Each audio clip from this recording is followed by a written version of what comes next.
అందుకని అమ్మతనాన్ని ఆవిడలోంచి ఉద్భుతం చేస్తున్నాడు శంకరుడు. ఎటువంటి మహాత్యాగండి నా స్వామి.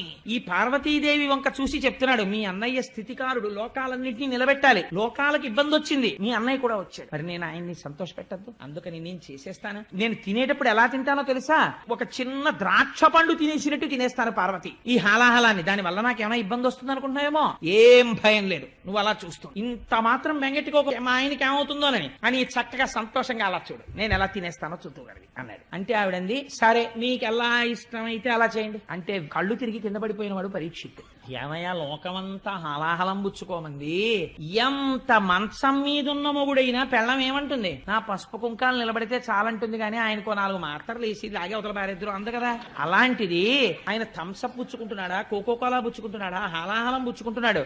ఆవిడ చూస్తే లోకములకంతటికి పెద్ద ఇల్లాలు, పెద్దింటమ్మ అని పేరు.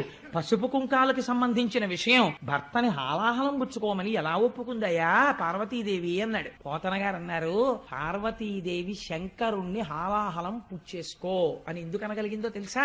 మృంగెడివాడు విభుండని మృంగెడిది యుగరళమనియు మేలని ప్రజకున్ మింగమని సర్వమంగళ మంగళ సూత్రము నెంతమది నమ్మినదో.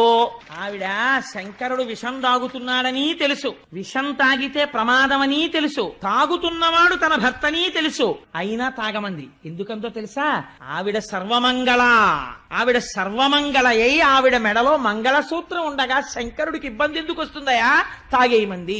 తన మెడలో ఉన్న మంగళసూత్రమును సర్వమంగళ అన్న దేవత ఉన్నది. అందుకే స్త్రీ నిద్రలేస్తే పక్కన ఉన్న భర్త పాదములకు నమస్కరించరు, లేవగానే ముంద తాళిబొట్టు తీసి నమస్కరిస్తారు. అలా నమస్కరించగలిగినటువంటి స్త్రీల వలన ఈ దేశానికి ప్రపంచవ్యాప్తంగా గౌరవం వచ్చింది. లేకపోతే ఎక్కడుందండి ఇటువంటి స్త్రీ జాతి వేరొక దేశంలో.